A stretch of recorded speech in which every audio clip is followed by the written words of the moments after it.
Pemirsa Indo Pauliau, salam sehat dan sukses selalu. Saya Sunardi Mulia. Hari ini akan membawakan pembahasan tentang larangan ekspor bauksit dengan topik setelah nikel Indonesia larang ekspor biji bauksit. Pemerintah Indonesia sejak Januari 2020 telah memberlakukan kebijakan pelarangan ekspor biji nikel.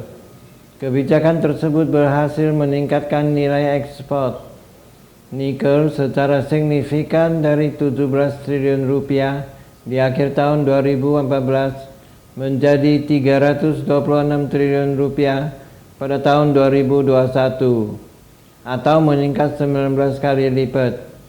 Diperkirakan sampai akhir tahun 2022 Indonesia akan memperoleh pendapatan dari nilai ekspor nikel biji nikel sebesar 468 triliun.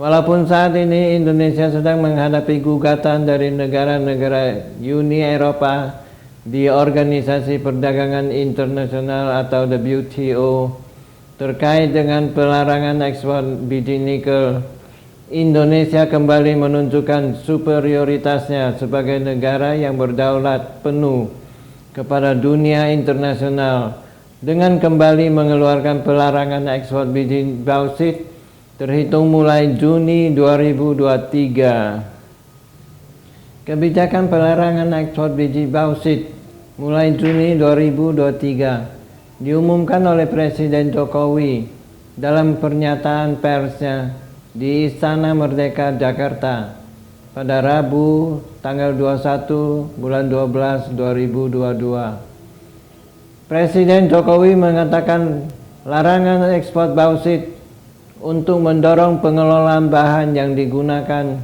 sebagai sumber utama biji aluminium di dalam negeri. Selain itu, larangan biji bauksit bertujuan untuk mengikuti jejak keberhasilan dalam mengembangkan kapasitas pemrosesan nikel setelah menghentikan ekspor dalam bentuk mentah pada tahun Januari 2020.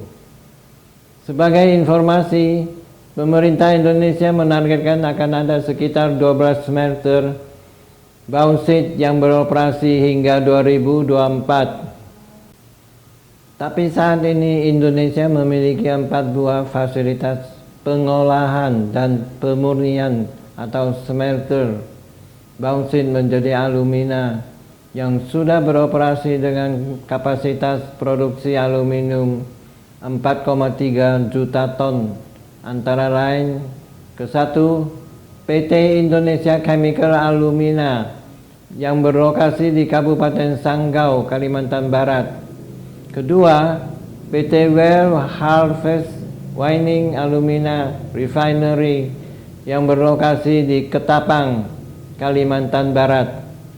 Sementara 8 smelter bauksit sedang dalam proses konstruksi untuk mendukung hilirisasi bauksit di dalam negeri.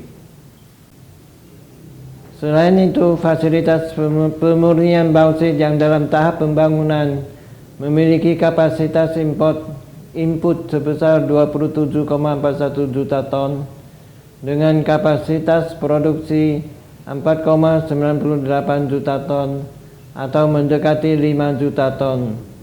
Sedangkan cadangan bauksit Indonesia diprediksi mempunyai 3,2 miliar ton dan cukup untuk produksi hingga 100 tahun. Pemerintah Indonesia mengakui dalam jangka pendek pelarangan itu kemungkinan akan mengurangi pengiriman bauksit ke pembeli luar negeri sebelum manfaat kebijakan itu mulai terasa. Menurut sebuah laporan, Indonesia bisa kehilangan antara 500 sampai 600 juta dolar per tahun untuk awal-awal tahun kebijakan diterapkan. Biasanya di awal suatu kebijakan diterapkan pasti ada penurunan nilai ekspor. Tapi di tahun kedua, ketiga, keempat setelah implementasi kebijakan, maka mulai terlihat lompatan volume dan nilai ekspornya. Pemerintah mengatakan bahwa dari industrialisasi bauksit di dalam negeri diperkirakan pendapatan negara akan meningkat dari 21 triliun menjadi sekitar kurang lebih 62 triliun atau meningkat 3 kali lipat. Berdasarkan data dari Asosiasi Pengusaha Bauksit dan Biji Besi Indonesia, biji bauksit diproduksi oleh 28 perusahaan dengan full kapasitas mencapai 56 juta ton per tahun. Sementara untuk penyerapan biji bauksit di dalam negeri baru tertampung sebanyak 12 juta ton per tahun. Sehingga sisa biji bauksit yang mencapai 44 juta ton harus diekspor dan China menjadi importer biji bauksit terbesar Indonesia. Jumlahnya kurang lebih mencapai 30 juta ton per tahun. Kita semua rakyat Indonesia harus mendukung pemerintah Indonesia yang terus berkomitmen untuk mewujudkan kedaulatan sumber daya alamnya dan meningkatkan nilai tambah di dalam negeri, terutama dalam rangka pembukaan lapangan kerja yang sebanyak-banyaknya dan meningkatkan penerimaan devisa serta pertumbuhan ekonomi yang lebih merata. Tapi pertanyaan yang mengemuka adalah bagaimana dengan nasib pemilik IUP bauksit yang saat ini sebagian besar telah beroperasi? Akan dijual kemana produksi biji bauksit mereka? Perlu dipertimbangkan mengenai keberadaan IUP pemegang bauksit yang tidak atau belum memiliki rencana pembangunan smelter karena terkendala sebesarnya investasi.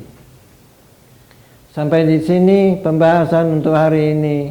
Mohon share ke teman-teman dan subscribe. Sampai jumpa dan terima kasih.